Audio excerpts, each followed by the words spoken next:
How are you handling all the hype? I mean, it's your first time really to make a national media on a scale like this.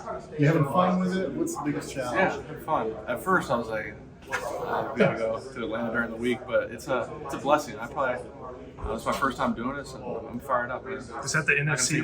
Is that the NFC South fan coming in out of you, the little Saints fan? That's probably right. Yeah, that's probably right. Saints and Falcons had some battles back in the day, even when Sark was Falcons. Arch, how's your background prepared you for all this? It's been good. I got a good group of friends and a good family to keep me honest and tell me the truth. And just excited for the year.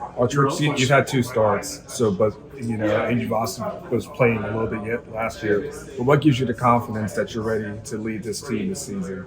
Yeah, we got a good group around me. I think our defense is really good. Got a good O-line. We got some good skill players. So I'm going to rely on them and try to make it happen. We've seen you out and about with a lot of your teammates and stuff this summer. How do you think your leadership has grown in the last 6 months? Yeah, I think now you kind of get to lead the whole group, spend time with the defense, the O-line. More so last year, I was more, taking notes from Quinn, seeing how he did it, and trying to refine my role. But now I can kind of take full gauge and, try to spend as much time as I can in the offseason with everyone. What's the biggest thing you've learned in the last 6 months about how to? I think you got to walk the walk first. And I think, as much as it wasn't always fun sitting those 2 years, I think I got a lot of respect for my teammates. And now when I come out of it, it's from a place of love, not just being a turd. Speaking of coming to Atlanta, what does it mean to you to be on the field, come here and represent the University of Texas? After being on campus and being about for a few years now, you got in charge to represent the school. Obviously, I learned so much from Quinn. He handled the media better than anyone. It was probably a pain having me as the backup, but learned a lot from him. And anytime you can represent the University of Texas, such a traditional program, it's a blessing. Your uncle say that speed thing skipped a generation. How does that help you in your game and what you can do on throwing and running? Well, I think my dad was pretty fast. I know my mom was fast, so I think I got it from them. Maybe just didn't get to Eli and Peyton, but they got a lot done. I'll tell you that. You think they'll have design runs for you every game? I don't know. That's really not a question for me, but if they do, I'm ready to do it. I did a little bit last year. Right. Arch, a lot of times, you get a runway, to start the season. You start on the road at Ohio State. Talk about that kind of being your first game, to start the 2025 season. Yeah. We're opening with the champ, so it's going to be a fun one. I think I learned a lot from Quinn. He was damn good on the road, so I'm going to text him some of his advice and go from there. I'm fired up. Ohio State's a really good team, so it's going to be a good challenge. How much have y'all leaned into that loss this offseason as like a motivational type deal, knowing that's who you're starting with? Yeah, I mean, anytime you lose a game, that helps when you get to play the game. They have a new OC and a new DC, so it's going to be interesting, but we know they got a bunch of the same players, Caleb Downs, Jeremiah Smith, so it'll be a fun one. What have you done this summer to kind of maybe take a step back from being the quarterback in Texas, maybe enjoy life? Just as a young college student. I see some of your families overseas hunting or scouting. Yeah, they went to Africa with I actually went to San Diego with my 3 best friends in high school. We had a good time. Went to a Padres game, played some golf, hit the town. It was fun. It was good to kind of get away from everything. I think balance is key, and continue to have that in the season. So that's a big thing for me. Arch, are you intentional to make sure everyone knows you're just one of the guys? Forget the name on the back or your family. Do you intentionally want to make sure, hey guys, I'm just a normal person, just like all you guys? I think so. Yeah. I mean, I really am. I live with 5 other guys on the team. We have a good time. It's nice being on the same schedule as them, and a lot of our memories are going to be a hard run in the locker room or hanging at home, not a bunch of games. So it's been fun, and I've really enjoyed it. There's not a lot of players with your caliber of recruiting that have said, "Okay, I'm fine sitting for 2 years and then being a starter my 3rd year." Why was that okay for you? I mean, I'm not going to lie, it was pretty tough. Obviously, the competitor in me always wants to play and be on the field and help my team out. But looking back, it's definitely helped me grow as a person and a player.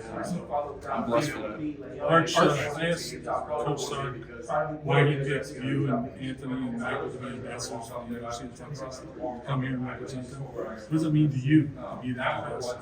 Yeah, it's an honor and a privilege. I'm not going to take it for granted. Anytime you can represent the University of Texas, such a historical program, it's a true honor. And, I'm really excited. I know there were a couple moments in the first few years here when you probably realized like what the way people view you, the student ID thing blows up immediately, that kind of stuff. Has there been a moment that you look back on now and you're like, yeah, that was it. That was kind of when I realized the position I'm in and how people see me, how people view me. Yeah, it was kind of frustrating because I hadn't done anything, and I was taking pictures of people going to class. So I'd always call my mom, like pretend like I was on the phone going to class. That was kind of the first time I was like, wow, this is different from a 2A high school.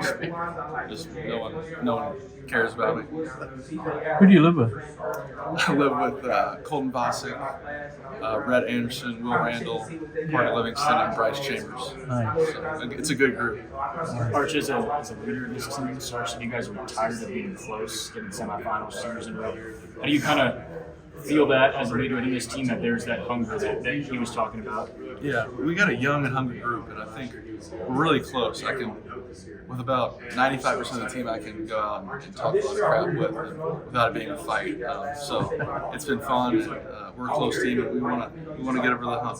There's 5% here that will fight back. Probably some D linemen.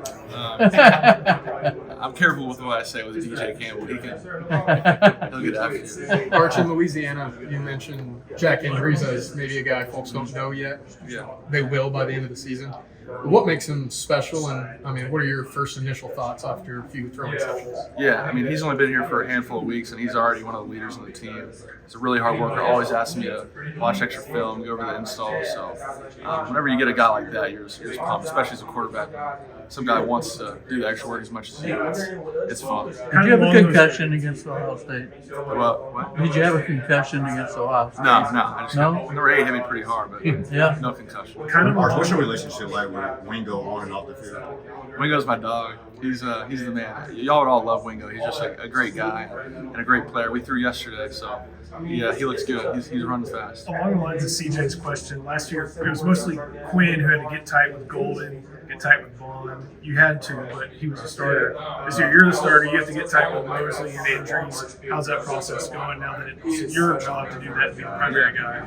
So yeah, I don't really treat it like I have to. I mean, these are really good guys that I'm friends with. Once you spend every day together, you naturally get tight. So Emmett's a good player, and so is Jack. And we're fired up that they chose to come and play for us. With You Parker said as it your wasn't that lead, easy to be on the bench for 2 years. How did you process it? Did you vent to mom and dad a little bit, or what was your how did you deal with It's it? funny because I played every year in high school. I don't know if that's a flex or not. We were 2A, but and then freshman year was tough because I didn't deserve to play, but I wasn't used to not playing.